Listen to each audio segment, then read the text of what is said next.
December 31 ഞങ്ങളുടെ wedding ആനിവേഴ്സറിയാണ്. അതിൻ്റെ കേക്കാട്ടോ ഞാൻ ഉണ്ടാക്കിക്കൊണ്ടിരിക്കുന്നത്. കേക്ക് എന്ന് വെച്ചാൽ വാട്ടർമെലൺ കേക്കാണ്, ക്രീം കേക്കൊന്നല്ല. അപ്പോൾ നിങ്ങൾ വിചാരിക്കും ഹെൽത്തി ആക്കാൻ വേണ്ടിയിട്ടാണെന്ന്. അതുമല്ല, എൻ്റെ മടി പ്ലസ് ടൈമില്ലായ്മ.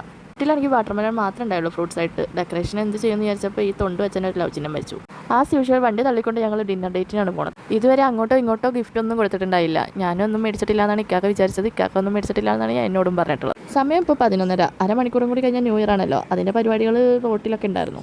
12 മണിക്ക് മുന്നേ തന്നെ വരണമെന്നുണ്ടായിരുന്നു. അല്ലെങ്കിൽ പിന്നെ ആനിവേഴ്സറി ഡിന്നർ ആവില്ലല്ലോ. കഴിക്കാപ്പള്ളി ഓലയിലാണ് കയറിയത്. അതിൻ്റെ നേരെ ഓപ്പോസിറ്റ് തന്നെ നല്ല ഗാനമേളൊക്കെ ഉണ്ടായി.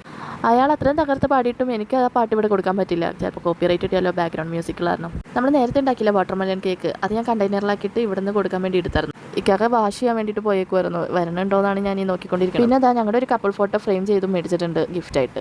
ഇതൊക്കെ നേരത്തെ അറിയാമായിരുന്നു എന്നുള്ള മുഖഭാവമല്ലേ ഇക്കാക്കയുടെ മുഖത്ത്. ഇനിയിപ്പോൾ നമ്മൾ ഈ കട തന്നെ മൊത്തം മേടിച്ച് ഇവിടെ വെച്ചാലും ഇക്കാക്കയുടെ മുഖത്ത് ഇത്ര എക്സ്പ്രഷനൊക്കെ ഉണ്ടാവുള്ളൂ കേട്ടോ. ഇക്കാക്ക വാവ് എന്നൊക്കെ പറയുന്നതാണ് ഞാനും വിചാരിക്കാറ്. പക്ഷേ ഇപ്പം എനിക്കത് ശീലമായിട്ടോ. ഇതൊക്കെ കാണുമ്പോൾ ചിലപ്പോൾ പൈങ്കിളിയായിട്ട് തോന്നുന്നുണ്ടാവും. പക്ഷേ ആനിവേഴ്സറിക്ക് കുറച്ച് പൈങ്കിളി ഇല്ലാതെ എങ്ങനെയാണ്? മാഷാല്ലാ, അങ്ങനെ ഞങ്ങളിതാ ഞങ്ങളുടെ 8ാമത്തെ വെഡിങ് ആനിവേഴ്സറിക്ക് ഹെൽത്തി കുട്ടന്മാരായിട്ട് വാട്ടർമെലൺ കേക്ക് കഴിച്ചു. ഇപ്പോൾ ഇക്കാക്ക എന്നോട് പറയുന്നത് കണ്ണടച്ച് കഴിക്കുമ്പോൾ എന്തൊരു മധുരം നോക്കിയെന്നാണ് കേട്ടോ. അത് ഈ ഗിഫ്റ്റ് തരാൻ വേണ്ടിയിട്ടായിരുന്നു. ഞാൻ ഒട്ടും പ്രതീക്ഷിച്ചിട്ടില്ലായിരുന്നു എന്ന് പറഞ്ഞാൽ അത് കള്ളായി പോകും. കാരണം ഞങ്ങൾ റെഡി ആയിട്ട് ഇറങ്ങിയപ്പോൾ ഇക്കാക്കയുടെ ജീൻസിൻ്റെ പോക്കറ്റിൽ ഒരു പിങ്ക് കളർ റിബൺ തൂങ്ങിക്കിടക്കണുണ്ടായിരുന്നു. ഈ ഒരു റിംഗ് ആയിരുന്നു കേട്ടോ. അത് ഗോൾഡാണെന്ന് ഒട്ടും പ്രതീക്ഷിച്ചിട്ടുണ്ടായില്ല. സർപ്രൈസ് കൂടിപ്പോയതിൻ്റെ ഹാങ് ഓവർ ചിരിയാണ് കേട്ടോ ഇപ്പോൾ കേട്ടത്. ഒരു സൂചന പോലും തന്നില്ലായിരുന്നു. ഈവനിങ് ഒക്കെ ഒന്ന് പുറത്തിറങ്ങിയായിരുന്നു. അത് ബൈക്കിൻ്റെ ഷോറൂമിൽ പോയതാണ് സർവീസിനെന്നൊക്കെയാണ് എന്നോട് പറഞ്ഞത്.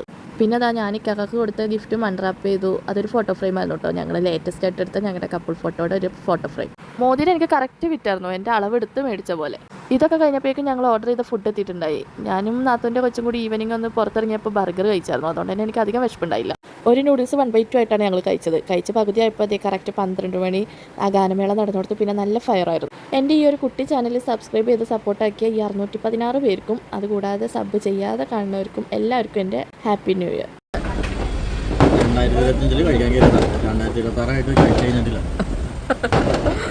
ഒരു വർഷമായി നമ്മൾ കഴിക്കാൻ തുടങ്ങിയിട്ടല്ലേ? 2025 ലാസ്റ്റ് ബൈറ്റാണ് കഴിച്ച് കഴിക്കും. ആ സെയിം നൂഡിൽസ് തന്നെ 2025 ഫസ്റ്റ് ബൈറ്റായിട്ട് നമുക്ക് കഴിക്കും. അപ്പോൾ ഞങ്ങളുടെ ചളിയൊക്കെ കേട്ട് കഴിഞ്ഞെങ്കിൽ നമുക്ക് വീട്ടിലേക്ക് പോവാം.